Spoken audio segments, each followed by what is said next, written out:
So, in the last lecture we introduced the concept of a reciprocal lattice, where if you have a crystal, then from that crystal you can generate a Bravais lattice using your real space translation vector R, which is written as linear combinations of A1, A2 and A3. This is a real space translation vector. So, from your crystal you can generate your Bravais lattice in real space.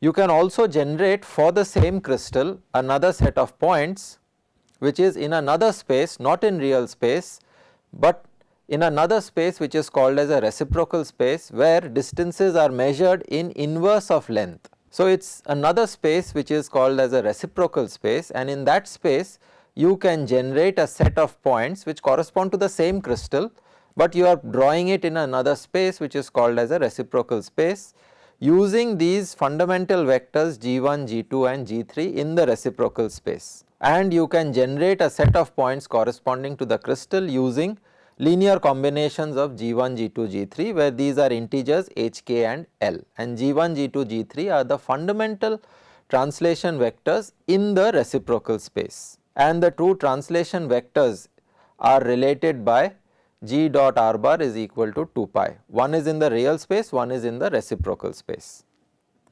And from here you can also link your fundamental translation vectors in the two spaces by gi dot aj is equal to 2 pi delta ij. And this gave us a way to calculate g1, g2, g3, and therefore help us to draw the equivalent reciprocal lattice, where g1, g2, g3 are related to a1, a2, a3 by these forms, which satisfy, all of these forms satisfy this expression. And so, each crystal has a real space lattice in real space a1, a2, a3. You can also construct a reciprocal space lattice. So, let us try and do one example where I can take first a body centered in real space. Let us take a body centered cubic lattice.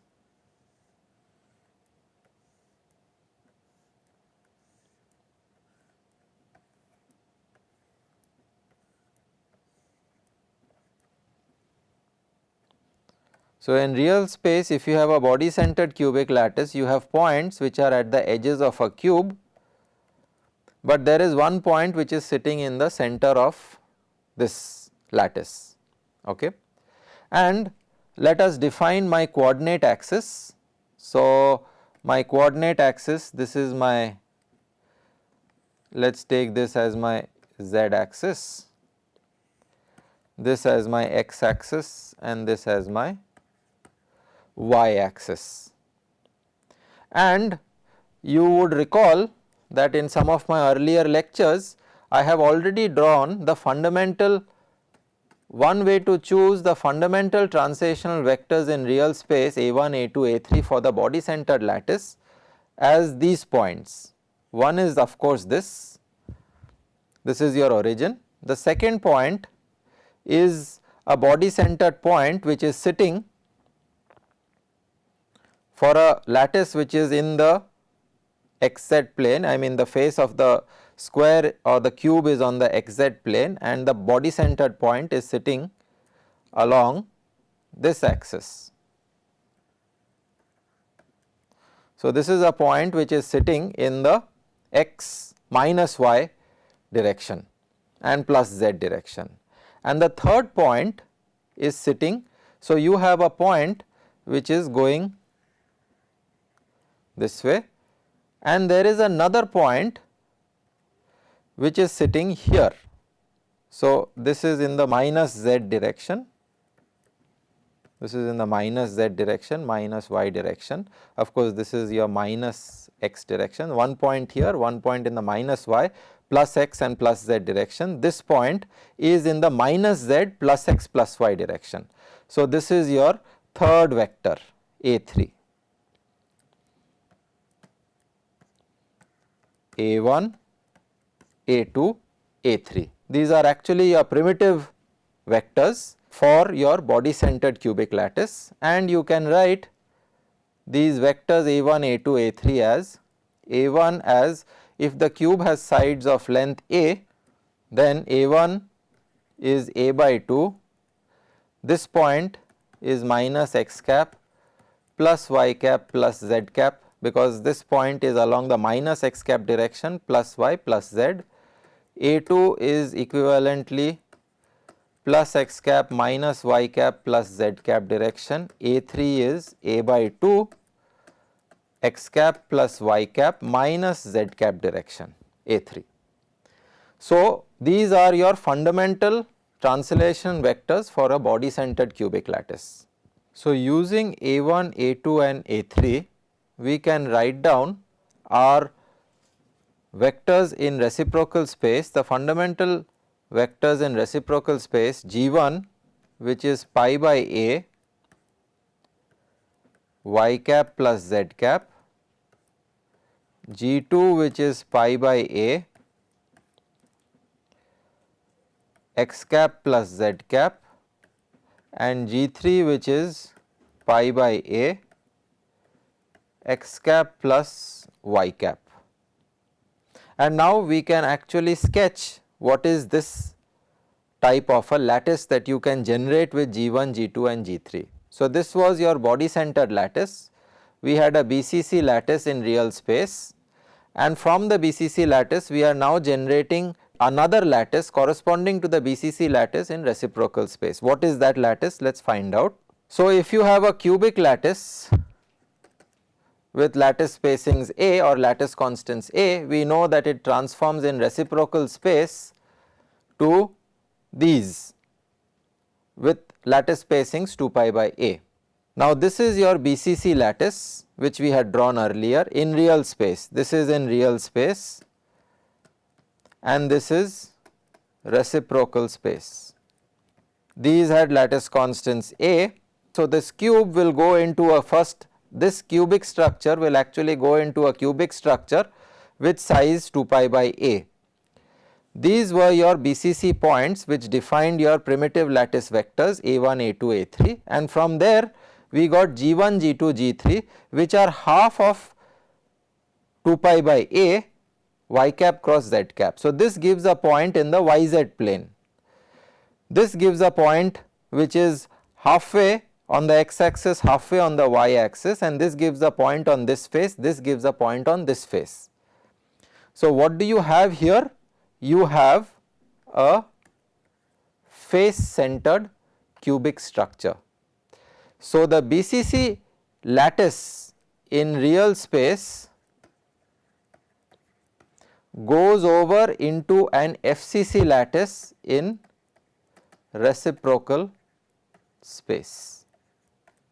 So, corresponding to a crystal which can have a BCC lattice in real space, you can also geometrically construct the reciprocal lattice corresponding to that lattice, and that turns out to be, for a BCC structure, it is FCC, and similarly you can find out for other lattices also. So, with this concept of reciprocal lattice, let us see where is it useful. So, let us look at what is the use of this reciprocal lattice that we construct. And here let us recall our discussions of X-ray diffraction, where we had considered the following. You have a source Q which is very far away and you have a crystal, and we looked at the plane waves which were reaching this crystal with a wave vector k, which were reaching this point P on the crystal. This is of course r plus r, where this is the position of the point in the crystal. So, this is our crystal, and then the X-ray from here starts diffracting. So, each point out here becomes a secondary source and it starts diffracting light from this point.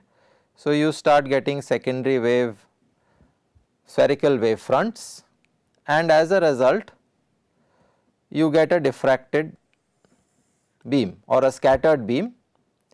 At another point B r prime, and this is where you are measuring the scattered beam, and this is of course r prime minus r, and you are getting the wave fronts reaching point B. And we had found that if I write the intensity at point B using the electric fields that are hitting point P and then diffracting out and integrating over the entire crystal, then it was proportional to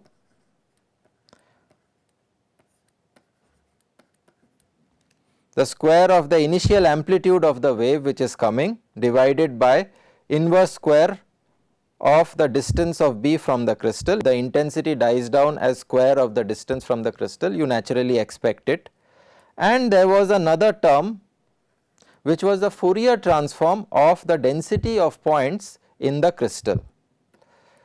That was rho of r e raised to minus I k dot r d cube r the whole square, where this scattering vector k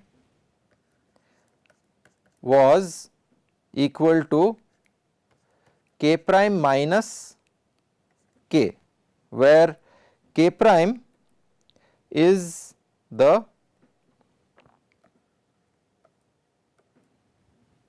wave vector of the scattered wave.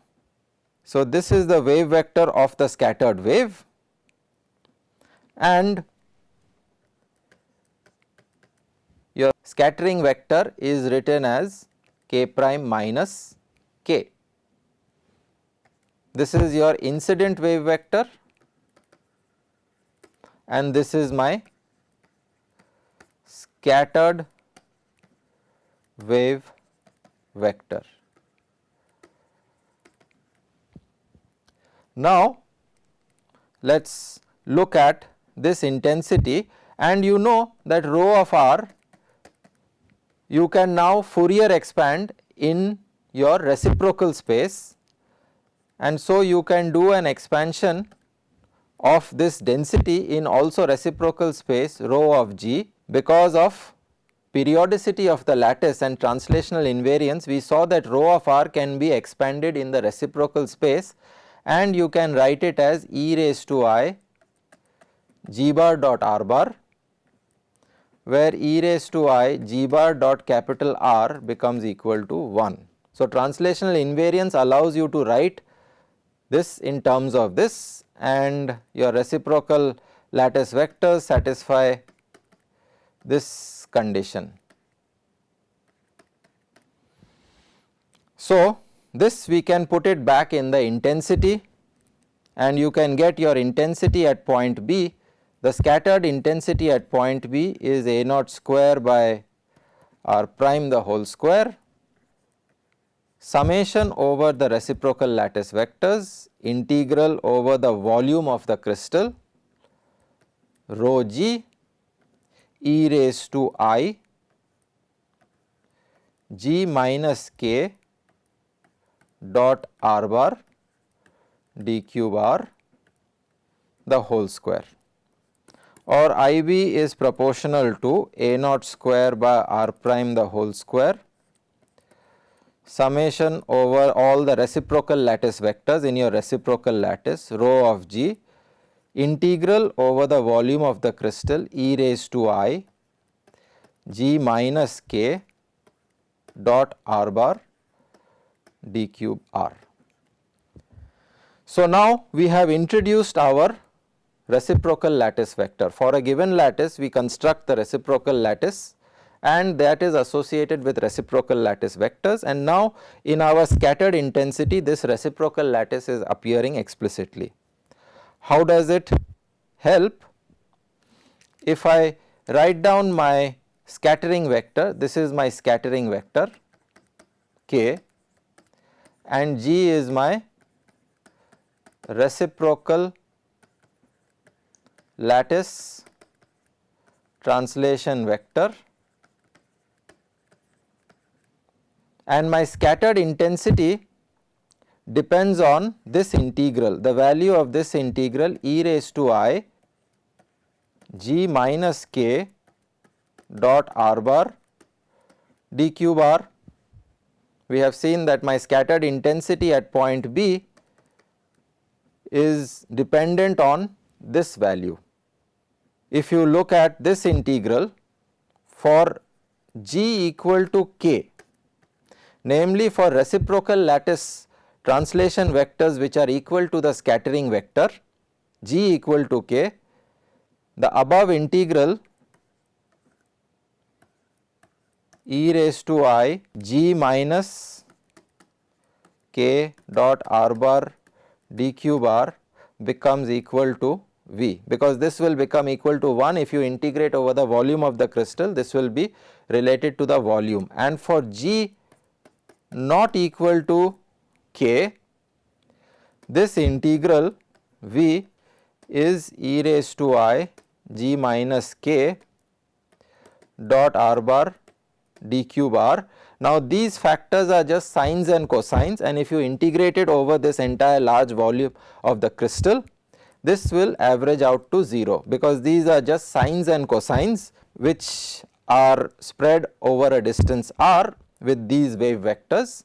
So if you integrate it over a reasonably large crystal, this integral will be equal to 0 if g is not equal to k, and it will be equal to 1, or it will be, this integral will equal to the volume of the crystal if it is equal to k. So this scattered intensity, which is written as a naught square by r prime square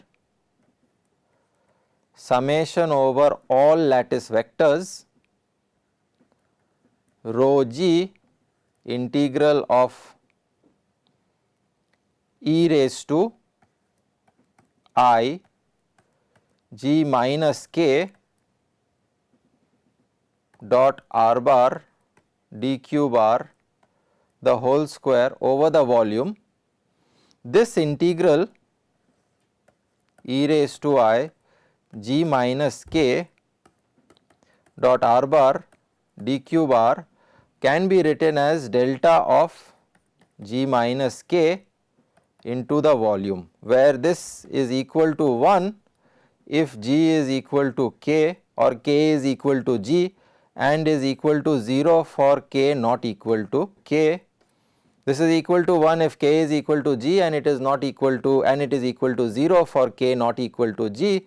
So your intensity at point B becomes proportional to a naught square by r prime square rho g square. So my intensity at a given point in the lattice becomes maximum if my scattered wave vector becomes equal to g. Then I get a finite intensity, IB is not equal to 0. If k is not equal to g, if my scattering vector k is not equal to g, my IB becomes equal to 0. I get no scattered intensity, and this is the condition for diffraction. The condition for diffraction of X-rays from a crystal, namely under what conditions IB, the intensity at any scattered point is not equal to 0. The intensity at a scattered point, at any other point, the scattered intensity at any point is not equal to 0 if my scattering wave vector is equal to my reciprocal lattice vector. And this condition of diffraction is called as the Laue's condition of X-ray diffraction. This scattering vector is the difference between the scattered wave vector minus the incident wave vector. if the scattering vector is equal to the reciprocal lattice vector, only then my scattered intensity is not equal to 0. Namely, I will get a finite bright point at that location, and intensity at that point will be equal to 0 if the scattered vector is not equal to this. Namely, I will get no intensity, or the average intensity at a point B will turn out to be 0 if the scattering vector is not equal to your reciprocal lattice vector, and we will see the interpretation of this in the next lecture.